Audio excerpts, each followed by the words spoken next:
Assalamualaikum warahmatullahi wabarakatuh. Perkenalkan nama saya Agra Sabita. Jadi di sini saya akan menjelaskan tentang proses termodinamika isobarik, isohorik, isotermal, dan adiabatik.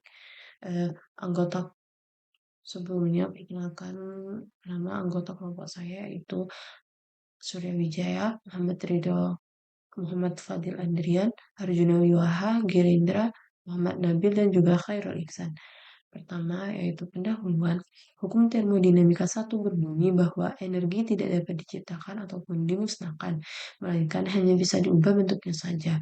Sesuai dengan bunyinya, maka energi yang diberikan oleh kalor pasti sama dengan kerja eksternal yang dilakukan, ditambah dengan pemerolehan energi dalam karena adanya kenaikan temperatur.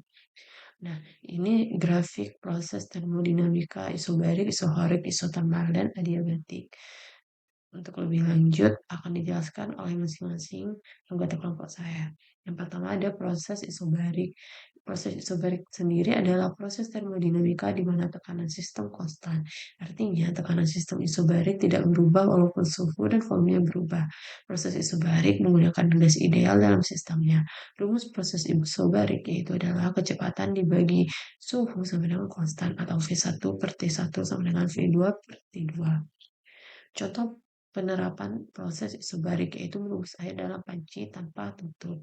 Nah, pada proses ini kanan itu terus-menerus diberikan, tapi tetap sama tekanannya. Sedangkan suhu yang ada itu terus bertambah semakin tinggi. Nah, eh, untuk balon udara sendiri itu pun juga sama suhu dan juga volume balon udaranya juga ikut berubah tapi tekanannya itu tetap sama. Nah, untuk grafiknya itu bisa dilihat di sini bahwa tekanannya ini sama, suhunya itu berubah dan kecepatannya itu juga berubah. Selanjutnya akan dijelaskan oleh teman saya. Sekarang kita masuk pada contoh soal pada proses isobarik. Di sini ada dua soal. Soal yang pertama, suatu sistem gas ideal volumenya 60 liter dan suhunya 27 derajat Celcius dan menyerap kalor sebesar 6.000 joule dari lingkungannya.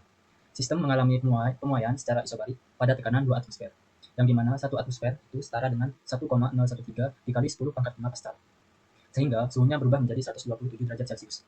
Pertanyaannya, tentukan volume akhir dan juga perubahan energi dalam gas. Soal yang kedua, suatu gas yang volumenya 0,8 liter perlahan-lahan dipanaskan pada tekanan tetap sebesar 4 dikali 10 pangkat 5 Newton per meter persegi, sehingga volumenya menjadi 1,4 liter. Pertanyaannya, berapakah usaha yang dilakukan gas?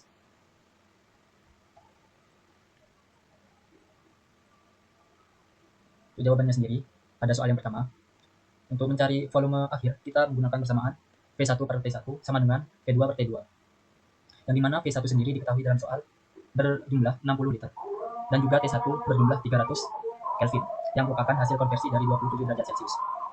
Dan juga T2 bernilai 127 derajat Celcius yang dikonversi menjadi Kelvin menjadi 400 Kelvin.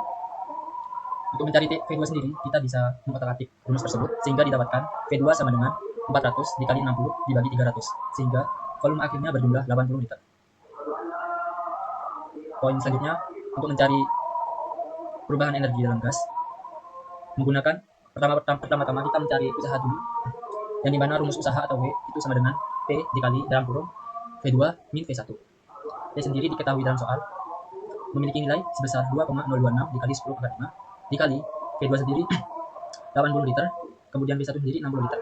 Yang 80 dikurangi 60 menjadi 20. Berapa di sini ada 10 pangkat juga. Dikarenakan liter itu sama dengan desimeter kubik.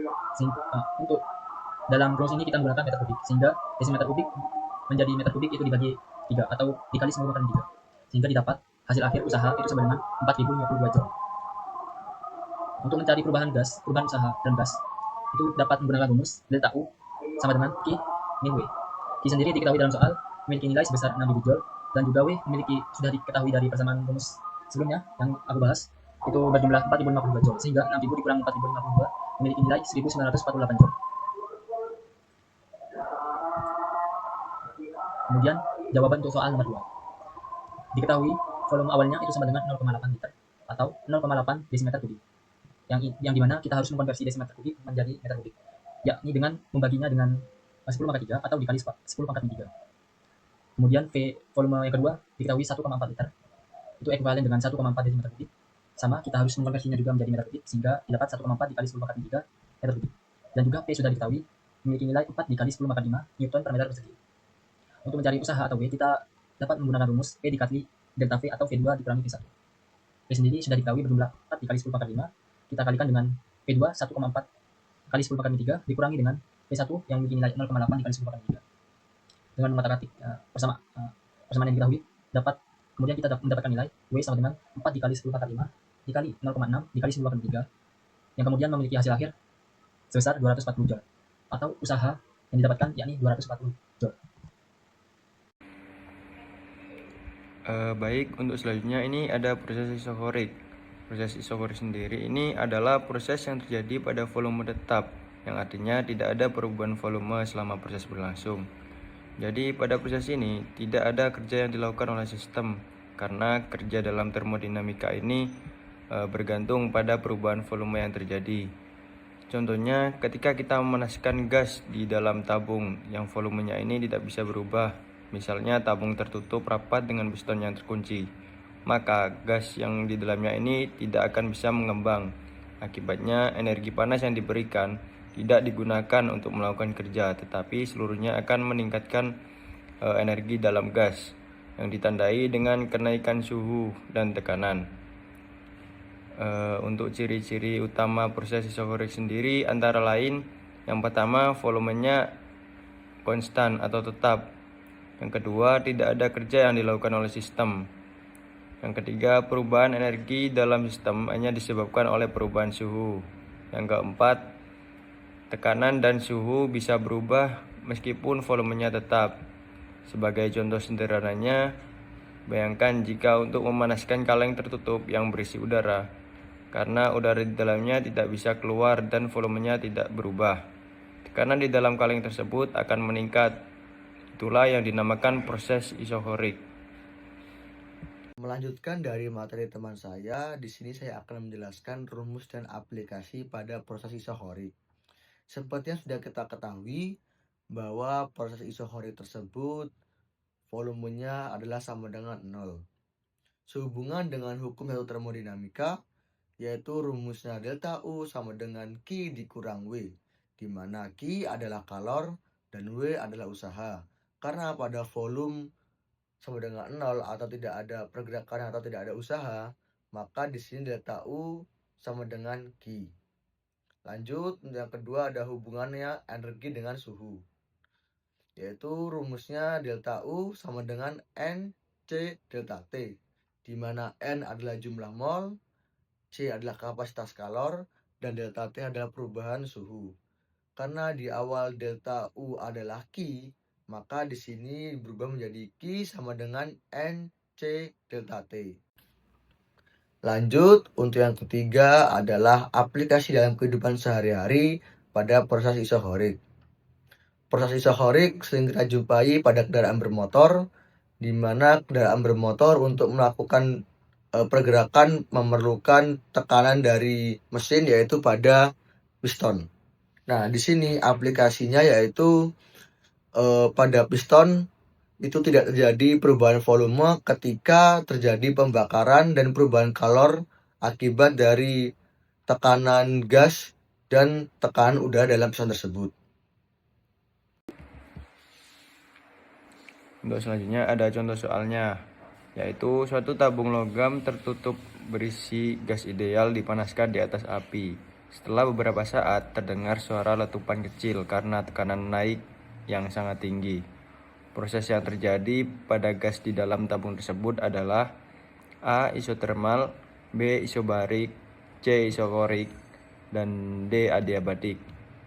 Jawaban yang benar adalah C, yaitu isokorik, karena volume tabung yang tidak dapat berubah karena wadahnya kaku, sehingga proses yang terjadi adalah isokorik.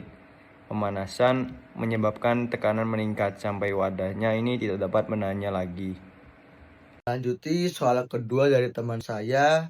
Di sini ada soal esai di mana sebuah gas ideal sebanyak 2 mol dipanaskan secara isohorik dari suhu 300 menjadi 500 Kelvin. Jika kapasitas kalor molar pada volume tetap, yaitu sama dengan 20,8 J per mol, maka hitunglah besar kalori yang diserap oleh gas. Mari kita identifikasi soal tersebut, di mana N sama dengan 2 mol, C sama dengan 20,8 J per mol, T1 sama dengan 300, T2 sama dengan 500 Kelvin. Seperti yang sudah kita ketahui bahwa hubungan energi dengan suhu yaitu rumusnya Q sama dengan NC delta T, di mana delta T adalah perubahan suhu, T2 dikurang T1 yaitu 500 Kelvin dikurang 300 Kelvin yaitu 200 Kelvin. Setelah kita mengetahui suhunya, maka kita bisa masukkan nilai-nilai tersebut ke dalam rumus, yaitu Q sama dengan 2 dikali 20,8 dikali 200. Untuk 20,8 dikali 200 yaitu 4160. 4160 dikali 2 yaitu 8320. Jadi kesimpulan pada soal kedua yaitu untuk kalornya yaitu 8320 Joule. Oke, kemudian ada proses isotermal, yang merupakan proses perubahan sistem yang berlangsung dalam suhu tetap atau konstan, sehingga pada prosesnya tidak mengakibatkan terjadi perubahan pada energi dalam. Seperti contohnya, pada saat kita memasak popcorn di dalam panci tertutup, kemudian dalam dunia industri, peristiwa isotermik terdapat pada mesin Carnot dan cara kerja lemari es atau kulkas. Persamaannya yaitu perkalian antara tekanan dan volume pada gas ideal adalah konstan.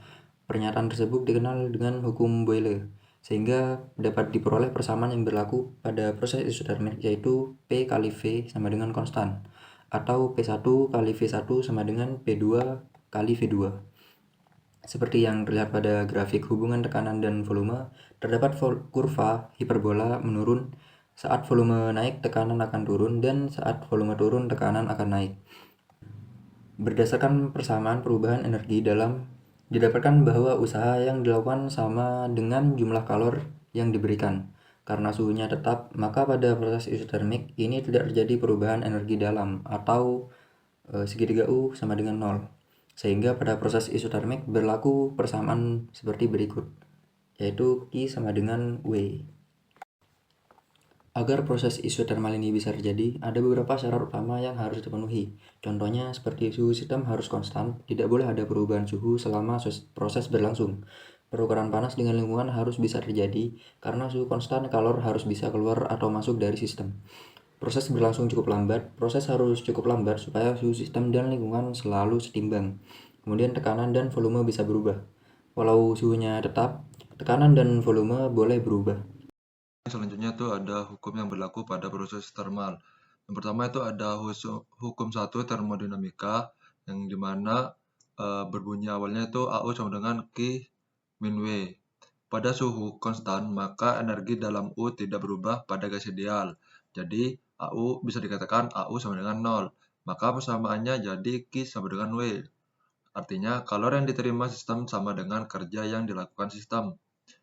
Nah, hukum Boyle yang kedua itu ada hukum Boyle, nah, yaitu berbunyi P1 V1 sama dengan P2 V2. Nah, berlaku karena suhu konstan atau isotermal pada gas ideal, menunjukkan bahwa tekanan berbanding terbalik dengan volume. Semakin besar tekanan, maka volume akan dikecilkan.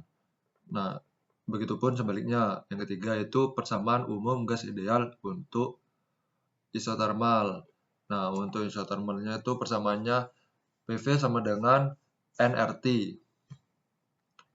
Nah, karena T tetap, nRT adalah konstanta, sehingga hubungan P dan V mengikuti hukum Boyle di atas. Nah, untuk yang selanjutnya itu rumus kerja pada proses isotermal. Untuk rumus umumnya itu W sama dengan nRT ln V2 per V1. Nah, untuk simbolnya sendiri, W sama dengan kerja yang dilakukan oleh sistem berbesaran Joule, N yaitu jumlah mol gas, R tetapan gas, biasanya itu 8,314 Joule per mol kali K.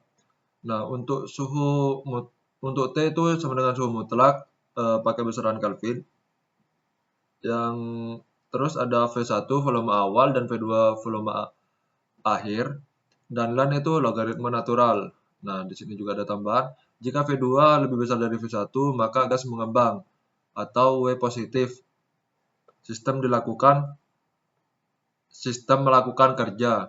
Nah, yang kedua itu V2 kurang dari V1, maka gas dikompresi. W negatif, yaitu lingkungan melakukan kerja pada sistem, yaitu berkebalikan.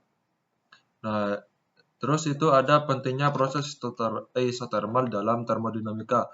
Yang pertama itu ada jadi dasar memahami perilaku gas ideal, yaitu terus yang kedua ada membantu menjelaskan mekanisme mesin dan siklus termodinamika. Yang ketiga itu ada menunjukkan hubungan langsung antara kalor dan kerja. Yang keempat itu ada relevan di banyak proses nyata. Yang kelima itu jadi acuan perbandingan untuk proses lainnya seperti adiabatik atau isotermik itu biasanya ke isothermal jadi perbandingannya. Nah, Kemudian terdapat contoh soal seperti yang terlihat pada layar. Diketahui N sama dengan 10 mol, T 47 derajat Celcius, diubah atau dikonversi ke Kelvin, yaitu ditambah 273 menjadi 320 K. V2 sama dengan 2 V1, R sama dengan 8,1314. Kemudian yang ditanya adalah usaha atau W-nya. Di sini kita menggunakan rumus W sama dengan nRT ln V2 per V1. Kemudian kita masukkan semua yang telah diketahui, yaitu W sama dengan 10 kali 8,314 dikali 320 dikali ln 2V1 per V1. Didapat hasil W sama dengan 265,592 ln 2. Lalu dapat hasil akhir yaitu 18.428 Joule. Lanjut, yaitu ke contoh soal. Nah, untuk contoh soalnya itu 2 mol gas ideal pada awalnya 27 derajat Celcius, volume V1 dan tekanan P1 6 atom. Gas mengembang secara isotermik ke volume V2 dan tekanan P2 sama dengan 3 atom. Berapa usaha yang telah dilakukan oleh gas ideal tersebut dengan R sama dengan 8,314. Nah, yang pertama itu kita tulis diketahuinya apa, yaitu ada jumlah molnya itu ada 2, terus tekanan pertama itu ada 6 atom, tekanan kedua itu ada 3 atom, R-nya itu ada 8,314. Nah, untuk T-nya kan awalnya Celcius, jadi kita konversi ke Kelvin, jadi 300 Kelvin. Nah, yang ditanyakan W-nya. Nah, terus untuk mencari volume, kita cari volumenya dulu ya. Jadi untuk mencari volumenya itu ada pakai persamaan P1 V1 sama dengan P2 V2, yang dimana 6 V1 sama dengan 3 V2. Itu dibagi 3 semua jadi 2 V1 sama dengan V2 atau V2 sama dengan 2 V1. Nah, masukin ke rumus umumnya yang W sama dengan nRT ln V2 per V1. W sama dengan 2 kali 8,314 kali 300 kali ln 2V per V1. Nah, itu nanti diketahui hasil akhirnya itu 3456 Joule. Nah, seperti itu. Terima kasih. Apa itu proses adiabatik? Proses adiabatik adalah proses termodinamika di mana tidak ada perpindahan energi panas kalor antara sistem dan lingkungannya. Artinya panas tidak bisa masuk atau keluar dari sistem. Secara sederhana kita bisa bayangin proses adiabatik ini seperti termoskopi yang sempurna. Isinya kopi panas dan di luar ada udara biasa. Sistemnya adalah kopi di dalam termos, lingkungannya adalah udara di luar termos. Termos yang sangat tebal dan tertutup rapat membuat tidak ada panas yang berpindah. Satu-satunya cara suhu kopi berubah adalah melakukan pengocokan pada termos tersebut. Energi dari pengocokan itu masuk ke sistem dan bikin kopi jadi lebih panas. Dalam perubahan adiabatik, perubahan suhu terjadi karena usaha kerja, bukan karena pertukaran panas. Contoh sederhananya, gas yang dimanfaatkan dengan cepat, kemudian mengalami kenaikan suhu. Yang kedua, energi mekanik langsung berubah jadi energi internal tanpa panas keluar. Persamaan pentingnya delta U sama dengan min W. Artinya, perubahan energi internal sama dengan negatif usaha yang dilakukan oleh sistem. Next slide. Mengapa proses adiabatik bisa terjadi? Ada dua alasan utama kenapa proses adiabatik ini bisa terjadi. Yang pertama, karena isolasi termal sempurna. Sistem terbungkus bahan isolator sempurna sehingga panas tidak bisa keluar atau masuk. Contohnya seperti termos super tebal. Akibatnya semua perubahan suhu hanya terjadi karena kerja usaha di dalam sistem. Yang kedua, karena proses sangat cepat. Kadang proses adiabatik terjadi karena waktunya terlalu cepat sehingga panas belum sempat berpindah. Misalnya ketika piston bergerak cepat atau balon dikempeskan secara mendadak. Prosesnya terjadi begitu singkat sampai pertukaran panas ini bisa diabaikan. Proses adiabatik bisa terjadi karena isolasi sempurna atau karena waktu reaksinya sangat cepat. Next slide. Kapan proses adiabatik ini terjadi? Proses adiabatik banyak terjadi di dunia nyata baik di bidang fisika teknik maupun di alam sekitar. Dalam fisika teknik ini, pemampatan cepat udara di silinder mesin saat dikompresi cepat, kemudian tekanan dan suhu menaik. Pemuaian cepat, gas yang keluar dari kaleng semprot aerosol secara mendadak, kemudian gas memuai dan mendingin. Gelombang suara. Udara yang mengalami pemampatan dan peregangan cepat juga bersifat adiabatik. Untuk yang kedua, udara naik ke atas gunung, tekanan berkurang, udara memuai, lalu mendingin, kemudian membentuk awan.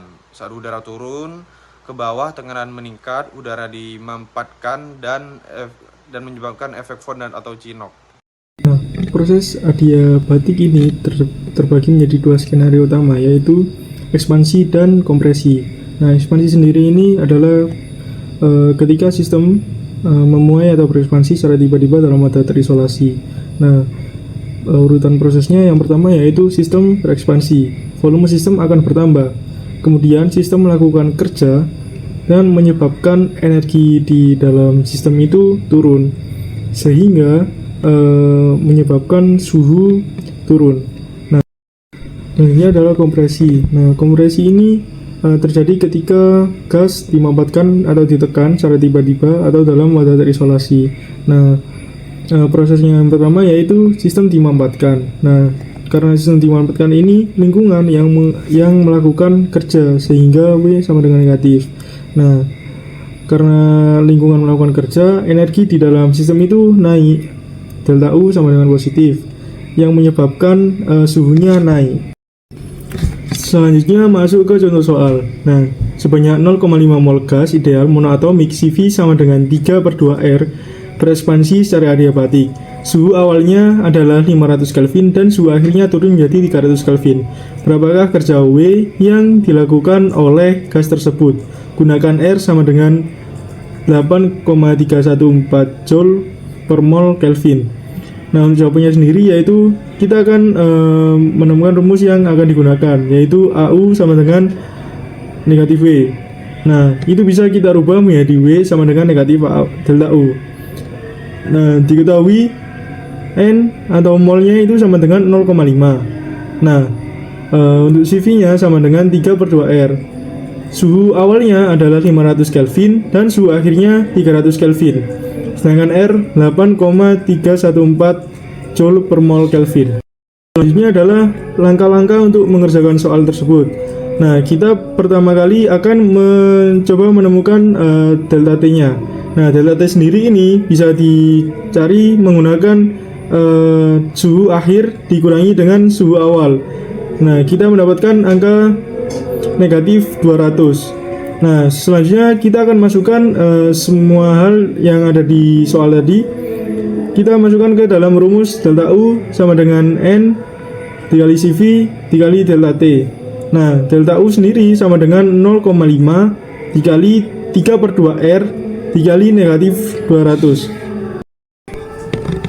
Nah, setelah semuanya masuk ke rumus, kita akan mengoperasikan seluruh operasi bilangan di dalamnya, sehingga kita akan mendapatkan hasil delta U sama dengan negatif 1247,1 Joule.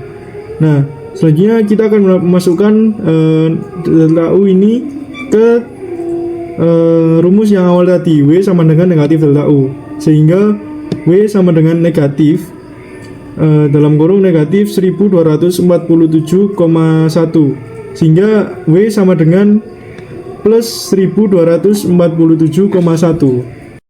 Sekian penjelasan dari kelompok kami tentang proses termodinamika, yaitu isobarik, isohorik, isotermal, dan juga adiabatik.